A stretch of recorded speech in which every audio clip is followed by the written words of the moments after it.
নমস্কার, কেমন আছো সবাই? আমার চ্যানেলের নতুন আরও একটি ভিডিওতে তোমাদের সকলকে স্বাগত জানাই। সকাল এখন 6:45 বাজে। রায়ের বাবা বেরিয়ে গেছে আর রায়ও উঠে পড়েছে। ও গেছে এখন বাথরুম, তারপরে ফ্রেশ হবে, ব্রাশ করবে। আর ওর জন্য আমি এখন রেডি করে নিচ্ছি হালকা গরম জলে লেবু আর মধু দিয়ে। তো ওর যখন প্রচণ্ড কাশি হচ্ছিল, ঠান্ডা লাগলেই কাশিটা ওর সারতে চায় না, তো তখনই ডাক্তারবাবু বলে দিয়েছিলেন যে হালকা কুসুম জলে লেবু আর মধু দিয়ে খাওয়াতে। এটা বড় থেকে ছোট সবারই খুব কাজ দেয়। সকালবেলা খাওয়াতে হবে। তো এখন যেহেতু ও গান শিখছে, সেজন্য এখনই সকালবেলা এটাই খেয়ে স্কুলে যায়। আর আমিও বাড়িতে থাকলে এটাই দেওয়ার চেষ্টা করি। এই যে ওর ব্যাগ গোছানো হয়ে গেছে, ও এখন ব্রাশ করছে। ওর ফ্রেশ হয়ে নিয়েছে। ব্রাশ হয়ে গেলে এই জলটা, লেবু জলটা ওকে দিয়ে দেব। আর আমার বাসি কাজকর্ম সমস্ত কিছু সারা হয়ে গেছে। তো জলটা যাতে খুব গরম না থাকে, ও যাতে মানে বসে বসে না খায়, সেই জন্য একটু ঠান্ডা জল মিশিয়েছিলাম। তো খাওয়ার সময় বলে যে জলটা নাকি একদম গরম নেই, ঠান্ডা হয়ে গেছে। তো একটু গরম হলে ওর গলাটাও আরাম পেত। এখন যেহেতু কদিন থেকে বেশ কাশি হচ্ছে, তো মুখে একটু লবঙ্গ নিয়ে যায়। তো যাই হোক, এই দেখো বলছে যে এক ফোঁটা গরম নেই, ঠান্ডা হয়ে গেছে। তো আমার বাসি কাজকর্ম তো সারা। এখন দেখি ওর পেছন পেছন একটু ছুটতে হবে, যে জামাটা পর, তাড়াতাড়ি রেডি হয়ে নে, জেঠু চলে আসবে। আগে আমাকে বলতে হতো না, ঘুম থেকে উঠেই নিজে আগে রেডিটা হয়ে নিত। এখনও নিজেই রেডি হয়, কিন্তু ওই যে একবার করে খোঁচা মারতে হয়, করে হলো রে, তাড়াতাড়ি কর, এগুলো মানে খাবে তো খাবেই, যদি ব্রাশ করছে তো ব্রাশ করছে, এই ধরনের আর কি। তাড়াহুড়ো যেন কোনো কিছুতেই নেই।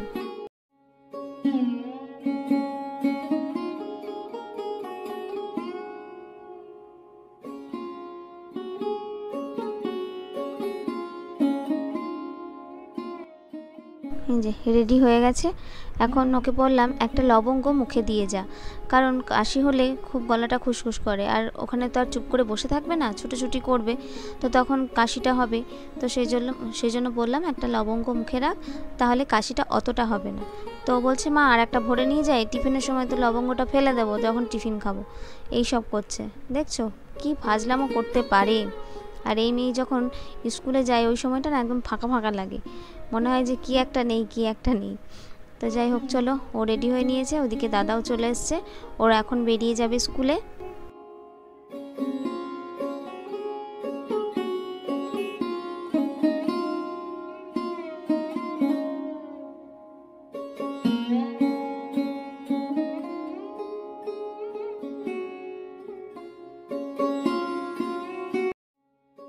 পান্নাদির ওদিকে বাসনগুলো মাজা হয়ে গেছে, তো পান্নাদিকে আগে চাটা দিয়ে নিলাম। এরপরে আমি বাসনপত্রগুলো গুছিয়ে জল ধোয়া করে রেখে দেব। আর আজকে হচ্ছে নীল ষষ্ঠী। এই ষষ্ঠী আমাদের বাড়িতে নেই, কিন্তু দিদি এটা বরাবরই করে আসছে বিকি হওয়ার পর। তো আমিও এর আগের বছর করেছিলাম। শুনেছি যাদের সন্তান আছে তাদের এই ষষ্ঠীটা করা উচিত। আগে জানতাম যাদের ছেলে আছে, কিন্তু ছেলে মেয়ে যাই হোক, ভগবান যাই দিক না কেন, সেটা যাতে ভালো থাকে, সারা জীবন সুস্থ থাকে, সেটার জন্য একটা ভগবানকে ধন্যবাদ জানানো আজকের দিনে। তাই সেরকম নিয়ম রীতিনীতি না মেনে হলেও ওই 12টার পর ভগবান শিবের কাছে একটা বাতি দিয়ে ভগবানকে ধন্যবাদ জানানো, যে আমাকে তুমি সন্তান হওয়ার সুখ দিয়েছো, সেই জন্য। তো রীতিনীতি মেনে নয়, মন্দিরেও যাব না, এই বাড়িতেই মহাদেবের কাছে একটা বাতি দেব। তো সেই জন্য আমরা আজকে কেউই কিছু খাইনি এখনো পর্যন্ত, আমি, মা, দিদি। আর আজকে আমরা অন্ন খাবো না। তো সেই জন্য আজকে রান্না বান্নারও ঝামেলা কিছু নেই। হবে ভিন্ডি, তো ভিন্ডিটা ভালো মতো ধুয়ে জল ঝরাতে রেখে দিয়েছি। তার কারণ আজকে একটু সবজির দোকান যেতে হবে, বিশেষ করে শশাটার জন্য। শশাটা একদমই বাড়ন্ত, তো তাড়াতাড়ি যেতে হবে বলে আমি ভাবলাম যে না, আগে কাপড় চোপড়গুলো কেচে স্নান করে আগে দোকানের কাজটাই সেরে আসি। তার কারণ আবার আমাকে রায়কে আনতেও যেতে হবে। তো সেই জন্য ওদিকে বাসনগুলো জল ধোয়া করে রেখে আমি কাপড় চোপড়গুলো কাচতে চলে এসেছি। এরপরে স্নানটা করব, তারপরে হাতের সময় যতটা থাকবে আগে আমি ওই শশাটা এনে দেবো।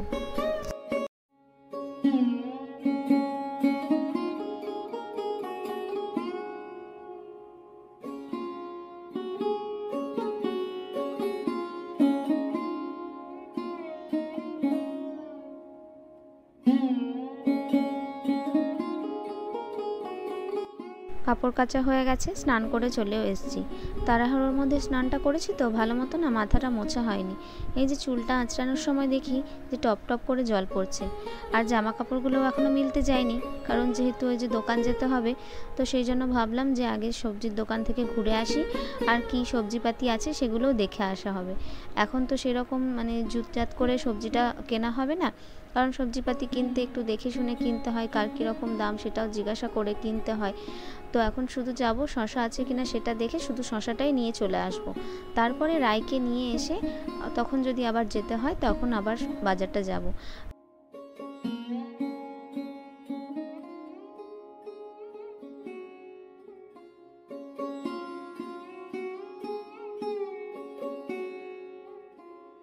পালিয়ে কত দূর গেল সেটা দেখ।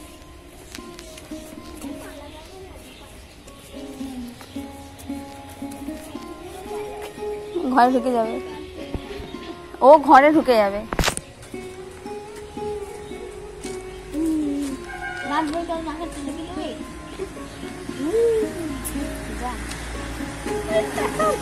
ও ঘরে ঢুকে যাবে, তুই যা, তুই যা।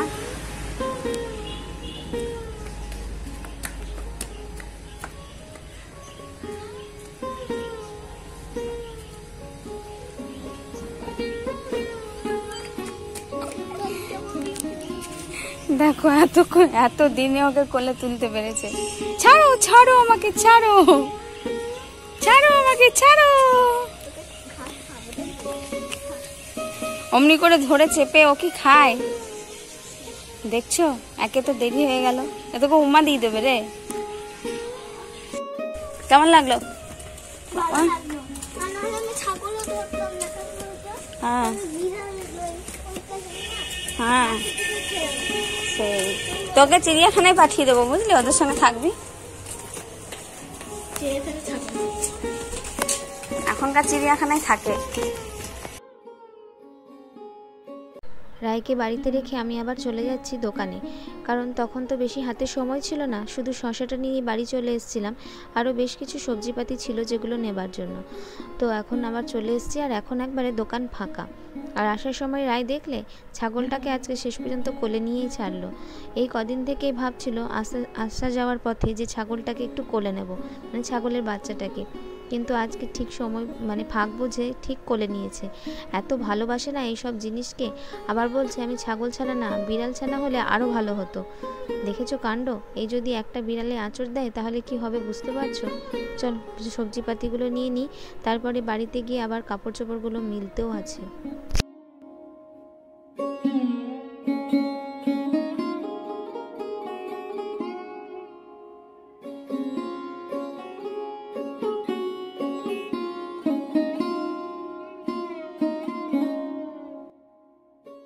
দোকান থেকে এসেই চলে এসেছি জামা কাপড়গুলো মিলতে। কাঁচা তো হয়ে গেছিলো অনেকক্ষণ, কিন্তু মিলতেই দেরি হয়ে গেল একটু। ওই যে এলাম, এসে একটু দোকান গিয়েছিলাম, আর বাড়ি আসার পথে স্কুল থেকে বাড়ি আসার পথে গিয়েছিলাম ওই বাড়ি, কারণ কালকে তো চৈত্র সংক্রান্তি, বোটা সমেত আম দিতে হয় ওই তুলসীতলায়, কিন্তু গাছে এবার একটাও আম সেরকম নেই যে সেই আম নিয়ে তুলসীতলায় দেওয়া হবে। তো সেই জন্য ওই বাড়ি গিয়েছিলাম ওখান থেকে গাছের আম পেড়ে আনতে, তাই জন্য একটু দেরি হয়েছে। তো সব মিলিয়েই দেরি হয়ে গেল আর কি। আর ওইদিকে বাঁশটা ভেঙে গেছিলো বলে তারটা নিচু হয়ে গেছিলো, কিন্তু ওখানে একটা নতুন বাঁশ বেঁধে দেওয়ায় তারটা বেশ উঁচু হয়ে গেছে, এখন মিলতে বেশ ভালো হয়। আর কিছু শুকনো জামা কাপড় ছিল সেগুলো নিয়ে এসে এখন জায়গা মতো রেখে দেবো। আমি এখনও কাপড়টা চেঞ্জ করিনি, কারণ একটু পরেই যাবো ওপরে ওই পুজো দিতে। এখন দিদির ঘরের নিত্য পুজো সারছে, তারপরে 12টার পরে যাব আমি পুজো দিতে, মানে প্রদীপ জ্বালতে আর কি। তো তখনই একেবারে ভালো মতো ফ্রেশ ট্রেশ হয়ে কাপড়টাও চেঞ্জ করে নেব। আর মায়ের ওদিকে রান্নাবান্না প্রায় শেষের দিকে, তো ভাবলাম একেবারে রান্নাঘরটা মুছে নিই, তারপরে কাপড়টা চেঞ্জ করে একদম ওপরে যাব। আর মা যেহেতু রান্নাবান্না করেছে সেজন্য মা বলল কাপড়টা কেচে তারপরে কাপড় ছেড়ে আসবে ওপরে।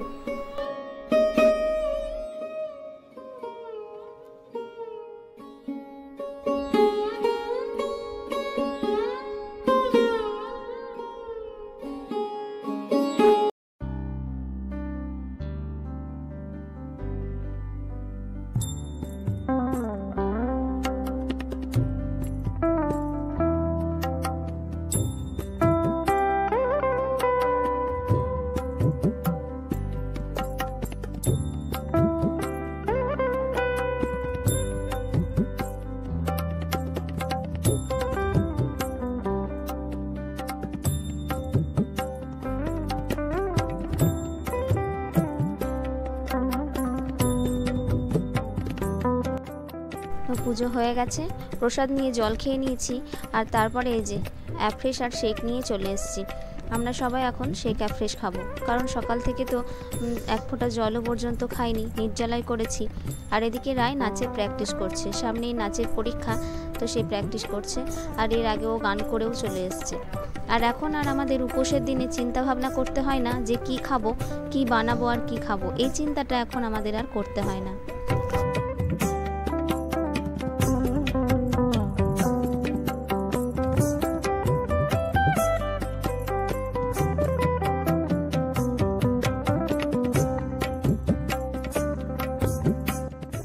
মেয়ের পরীক্ষা, সে ব্যাপারে যেন ওর কোনো মাথা ব্যথাই নেই, যত চিন্তা আমার। ও দেখো কি সুন্দর রিল্যাক্সভাবে বসে আছে। ওকে বললাম পড়াটা ভালো মতো রিভাইজ দে, আমি হাতের কাজটা সেরে নিয়ে তারপরে তোকে পড়াটা ধরবো। না, ওনার নাকি সমস্ত পড়া কমপ্লিট।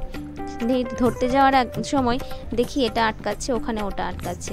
ওই যে বলে না যে যেটা তুমি ধরবে সেটা বাদে সব পড়াই মুখস্থ, সেই ব্যাপার আর কি। তো ওকে আবার আমি পড়তে দিলাম। আর এই যে জামা কাপড়গুলো এখন গুছিয়ে রাখবো। 2-3টে আলমারিতে ভরা জামা কাপড় ওর বাইরে ছিল, কিন্তু ওর তাকটা এমন অবস্থা হয়ে আছে, মানে আলমারির পাল্লাটা যখনই খুলি মনে হয় যেন হুড়মুড় করে জামা কাপড়গুলো পড়ে যাবে। একদম অগোছালোভাবে রাখা আছে। আর আমি তো জামা কাপড় ওর বের করে দিই না, ও যখন যায়, যখন যেখানে যায় নিজের ইচ্ছে মতো জামা কাপড় বের করে রাখে আর মানে বের করে নিয়ে পরে। এখন আমার পছন্দে আর ওর পছন্দ হয় না।